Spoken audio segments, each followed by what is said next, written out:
Between 1975 and 1983, somewhere between 75 and 200 people walked into a corner bar in Flatlands, Brooklyn, and were never seen again. Not missing. Erased. Their families filed reports. Detectives opened cases. Nobody found a body. Nobody found blood. Nobody found a single piece of evidence connecting any of them to the building at 4021 Flatlands Avenue. The FBI knew people were disappearing, but they could not prove anyone was dead. The system responsible was called the Gemini Method, a step-by-step killing and disposal operation so efficient it could erase a human being in under 2 hours. At the center of it was one tool that made the entire process possible. Not a gun, not a knife, an ice pick driven directly into the heart for a reason most people would never guess. What actually happened inside that apartment is darker than any movie. Most people hear the words mob hit and picture a body in a trunk, maybe a pistol in a parking garage. Something fast, something messy, something the cops eventually find. Roy DeMeo's crew did not leave bodies. They did not leave blood. They did not leave anything. The system they built to make that possible did not start in a mob social club or in a back alley warehouse. It started in a grocery store butcher shop in Flatlands, Brooklyn, where a 15-year-old kid learned how to take apart a carcass. Roy Albert DeMeo, born September 7, 1940, fourth of 5 children in a working-class Italian-American family. His father drove a laundry truck. His mother was a housewife. They had emigrated from Formia in the Lazio region of Italy, settled in a modest Flatlands neighborhood, and did what immigrant families did. They kept their heads down and worked. Roy's older brother Anthony was the family's protector, the only person who shielded the boy from neighborhood bullies. Then Korea happened. Corporal Anthony DeMeo was killed in action on April 23, 1951. Roy was 10 years old. The one person who made him feel safe was gone. His father died of a heart attack on December 12, 1960. His mother took his youngest brother and went back to Italy. Roy stayed. He graduated from James Madison High School in 1959, same class as Bernie Sanders, same class as economist Walter Block. And between the ages of 15 and 22, he worked as an apprentice butcher at a local grocery, learning how to break down animal carcasses with speed and precision. He later told crew members the Gemini method was just like taking apart a deer. He wasn't exaggerating. But DeMeo wasn't just cutting meat. By graduation, he was running a loan sharking book out of the school, pulling in hundreds of dollars a week as a teenager. Around 1966, a Gambino soldier named Anthony Nino Gaggi noticed the young earner and pulled him away from some Lucchese-connected associates running towing and junkyard rackets in Canarsie. Gaggi became DeMeo's mentor, his captain, his buffer to the bosses above. Together, they built an empire: loan sharking, car dealerships, a dentist's office, an abortion clinic, restaurants, flea markets. By 1972, DeMeo had secured a seat on the board of directors of a Brooklyn credit union. He was laundering money through a federally insured institution before he was even a made man.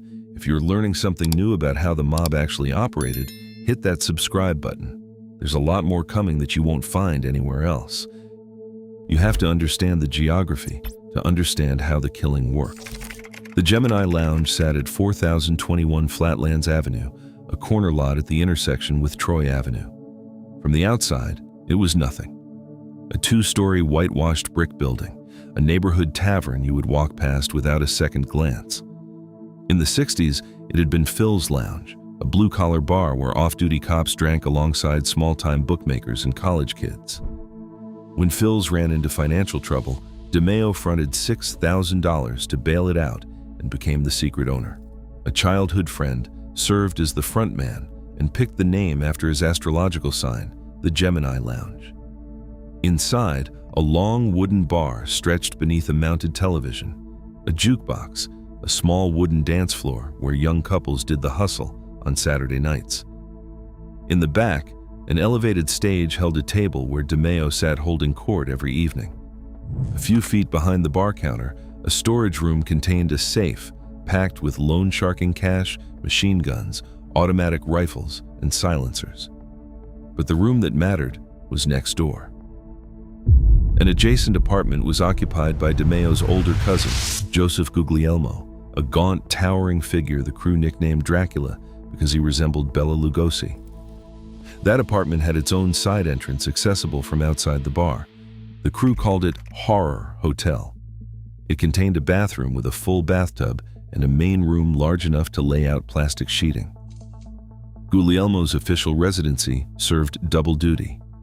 His presence as a legal tenant meant the FBI could not plant listening devices in the space where the actual killings happened. And here is the part nobody talks about. The Gemini Method did not arrive fully formed. It was born from failure. June 13, 1975. Andrei Katz, a Romanian Jewish immigrant, an auto repair shop partner who had started cooperating with the Brooklyn DA about the crew's car theft operation.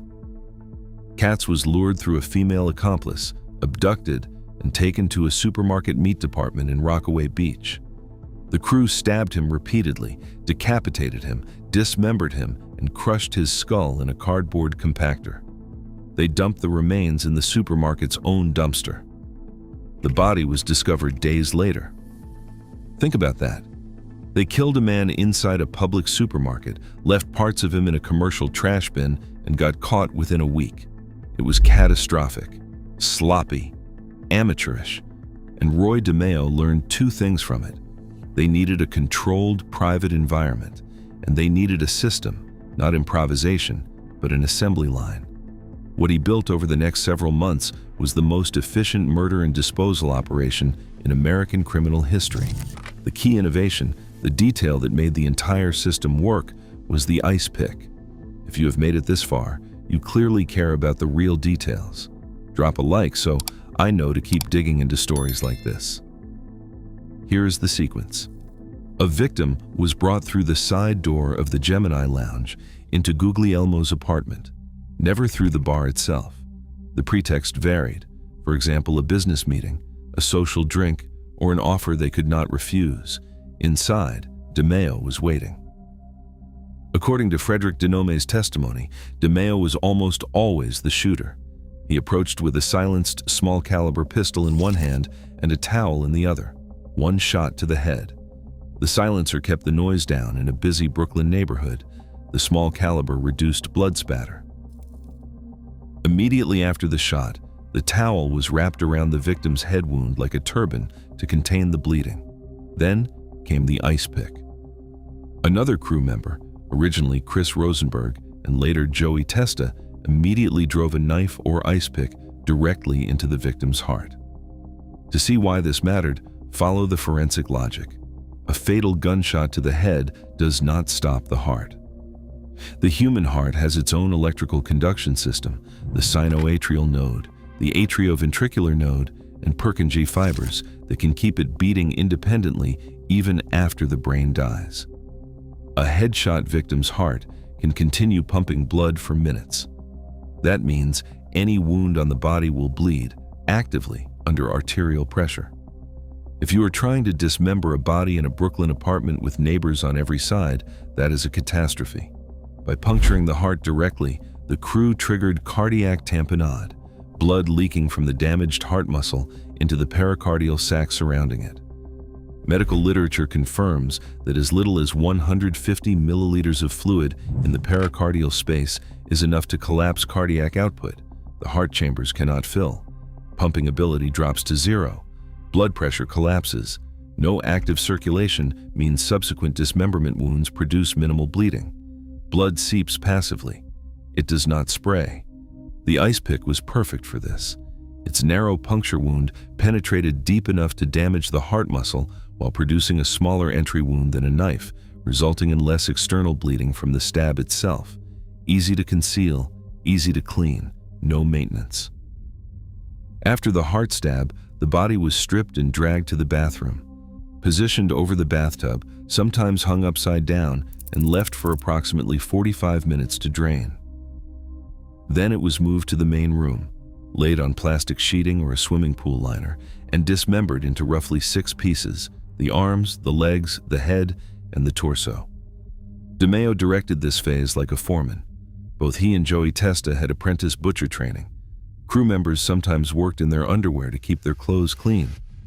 The parts were wrapped in plastic garbage bags, sealed in cardboard boxes, and driven to the Fountain Avenue landfill in East New York, a dump that received so many tons of garbage daily that discovery was essentially impossible.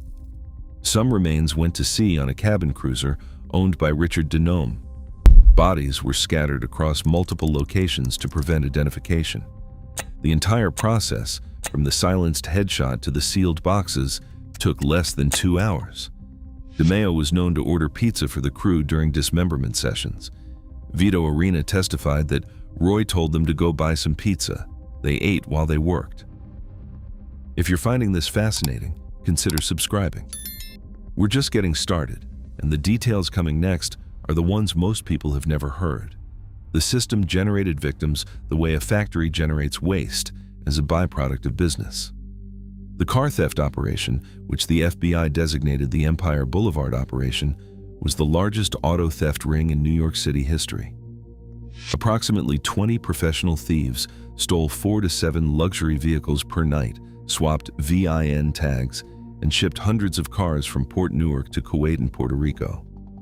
5 active partners each earned roughly $30,000 a week. Anyone who threatened to expose it died. Andre Katz, John Quinn, and his girlfriend, Sherry Golden, Khalid Daoud, Ronald Falcaro. The list grew and grew. Then there were the drug killings, DeMeo dealing cocaine and financing cannabis imports from Colombia, despite the Gambino family's explicit prohibition. Chris Rosenberg was reportedly the chief cocaine supplier at Studio 54. The porn business, the loan sharking debts. Every enterprise fed the apartment behind the Gemini Lounge. Federal investigators attribute between 75 and 200 murders to the crew.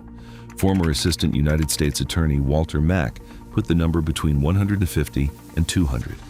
In a wiretapped conversation, Gene Gotti said DeMeo had personally killed at least 37 or 38 that the family knew about, compared to John Gotti's fewer than 10. DeMeo himself allegedly bragged of 100 personal kills. The Fountain Avenue landfill, where dozens, maybe scores of those victims ended up, was even considered for excavation. Authorities considered digging it up, but they gave up. It was too massive and too expensive. The dump closed in 1985 and was capped over. It is a public park now. The body count eclipses any known American serial killer. It rivals Murder Incorporated, the national assassination service of the 1930s and the 40s, available to every boss in the syndicate. DeMeo's crew was not a national service. It was a single crew within a single family. 20 men, 1 corner bar, 1 apartment, 1 bathtub. The per capita kill rate is arguably the most extraordinary in the history of American organized crime. But the Gemini Method was not about violence for its own sake. It was about a principle DeMeo repeated like a mantra: no body, no crime. The silenced headshot eliminated witnesses and noise. The towel contained evidence. The ice pick stopped the bleeding that would have made indoor dismemberment impossible. The bathtub drained what remained. The plastic sheeting kept the apartment clean. The landfill swallowed everything. Every step was engineered to remove evidence from existence, to make human beings simply vanish from the earth. It was not rage. It was engineering. Cold, systematic, repeatable engineering, refined from a botched supermarket killing into the most efficient disposal method American law enforcement had ever encountered. Paul Castellano ordered DeMeo killed when the FBI closed in. On January 10, 1983, his son Albert's 17th birthday, DeMeo left his Massapequa Park mansion, deliberately leaving behind his watch, wallet, and ring. He drove to Patrick Testa's body shop in Brooklyn. His own crew members, Anthony Center and Joey Testa, had been told there were contracts on their heads too, unless they killed their boss first. DeMeo was shot 7 times in the head. A bullet wound in his right hand showed he had thrown it up at the last instant. His body was folded into the trunk of his Cadillac beneath a chandelier he had been bringing in for repair. The car sat in a Sheepshead Bay parking lot for 10 days in the January cold before police towed it and popped the trunk. Anthony Center, paroled in 2023, was released to a New York City halfway house. Joey Testa, paroled in April 2024, died of cancer in January 2026, 2 days after his 71st birthday. Henry Borelli is still incarcerated at FC1 Gilmer in West Virginia, with a theoretical release date of October 15, 2083. He has been eligible for parole since 1996. At every hearing he waives, he will not even walk into the room.